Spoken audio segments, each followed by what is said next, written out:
Hello everybody, my name is Coach Logan and welcome to the brand new series called Coach Logan's Bowling for Newbies. So this series is intended to be quite literally what the title is, and that is to introduce people that are fresh beginning, fresh off the block and wanting to learn how to get better at the sport of bowling. And obviously there's a million different things I can cover, but I'm going to cover them in the most basic and bare bones means to help you get an edge up on your friends and your opponents as you're starting to get more immersed in the sport of bowling. So obviously there's a million different things I'm going to cover, and I'm very excited to start to cover them. But this series is kind of laid out similarly to my other series in that the episodes are meant to kind of have a flow and a cadence that kind of, you watch one episode and it kind of sets you up for success in the next episode. And I'm not saying you can't watch these episodes however you would like. However, if you would like to see the best development within yourself as a bowler, I would strongly advise you watch them in order, because the best way I can describe this is like math, right? Like, you can't do super complex multiplication problems until you learn simple addition, right? So by following these videos in sequential order of which they're numbered within this series, you'll find the best means of ensuring you're following that pathway and that flow. So that way you can pick up on the concepts much easier and much more effectively. So before I get into any of the things that have to do with how you're delivering the ball and the stuff that I'm sure all of you have questions about, I think it's important that you understand how a game works and how the scoring works, because if you don't understand how the scoring works, it makes it kind of hard to understand, okay, how well am I doing? Because more often than not, the score can be kind of complicated. So this video is meant to sort of outline how the scoring works within each game, so that way you can better understand how you should sort of characterize your games and your scores accordingly. So for starters, there are 10 frames that make up a game, of which the first 9 frames, you have 2 attempts at knocking down all 10 pins with your bowling ball. And on the 10th frame, you have up to 3 chances to knock down all 10 pins with your bowling ball. So there are 3 different types of outcomes that you can have for each frame. So the first one is a strike, of which on your first shot of that frame, you knock down all 10 pins. And it is shown by having an X symbol over that frame, signifying you had gotten a strike. The second outcome is a spare, which is where you take up the first and second attempt to knock down all pins. So regardless of however many pins you hit on the first shot, so long as you can clean up all of the remainder of them on the second shot, that will be a spare for that frame, which is shown with a sideways diagonal slash symbol. So if you have a 7 slash, that means you hit 7 pins on your first shot and then got all the 3 on your second shot. Or it could be a 9 slash, meaning you got 9 on the first shot and picked up the other one on your second shot. To any capacity, as long as you knock down all 10 pins within that first and second throw, you will get a spare for that frame.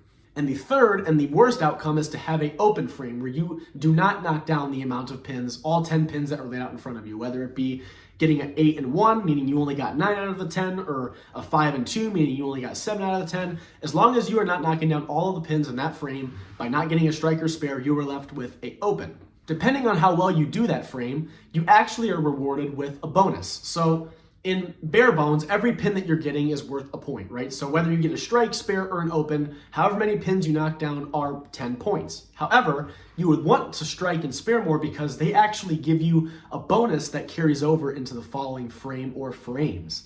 So bear with me now, because this can be a little complicated if you're understanding it for the first time. So an open is just raw. You get the amount of pins you get for that frame, and that is added to your score. So if I get 8 on my first shot and a 1 on my second shot, I get 9 points for that frame, and that's it.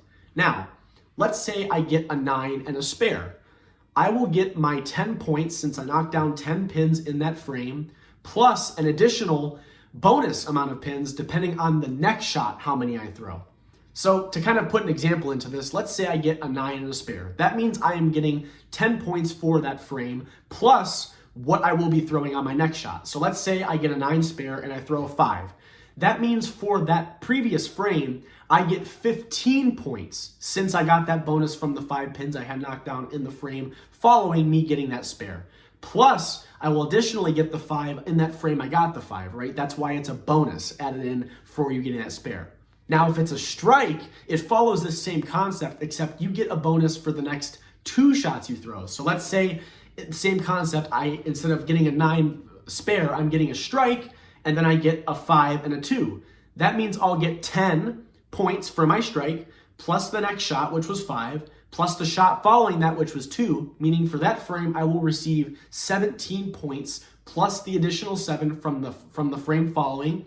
Now, this kind of brings a very complex sort of scoring methodology in that it almost promotes consistency. When you think about it, if I start stringing multiple strikes in a row, at the very least, if I get a turkey, which is 3 strikes in a row, for that first frame, I'm now receiving 30 points for that frame. So in a way, this sport is meant to favor consistency, whether it be good or bad. The reason I say it favors it is if it's good or bad is because there's almost this sort of momentum kind of aspect of the sport, right? If you want to do something good, you want to continue to do it consecutively so that way you keep on applying those bonuses, and better yet, have them multiple bonuses applied to the same frame, because that's going to aid your score.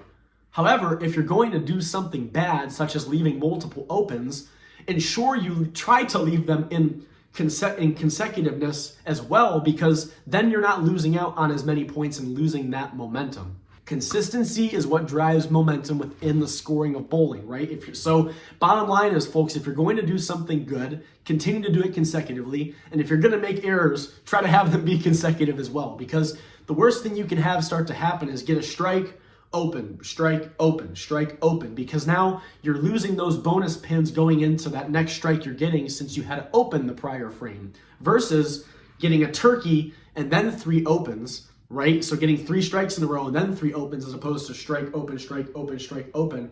I will get a much better score since I was more consistent with my striking and allow those bonuses to pile up. Now, this scoring is applicable to the first 9 frames only, and the 10th frame is a little bit different since it allows you to take up to 3 shots for that frame. So, the stipulation with the 10th frame is you will not be receiving any bonus for any of those shots. So, in this instance with the 10th frame, you are only allowed to take that 3rd shot within that frame if you strike or spare within the first 1 or 2 shots of that frame. So, for example, if I'm in the 10th frame and I go 5-2, like the example we had earlier, and it's open, I am not rewarded with the 3rd shot since I had left pins left over.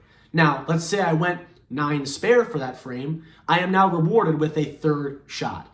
Now, this means you can strike up to 3 times in that last frame, if you really think about it, because I could strike on my first ball, meaning I'm rewarded with the next one, strike on my second ball, be rewarded with a 3rd ball, and strike. So you think that would mean you get crazy bonuses, right?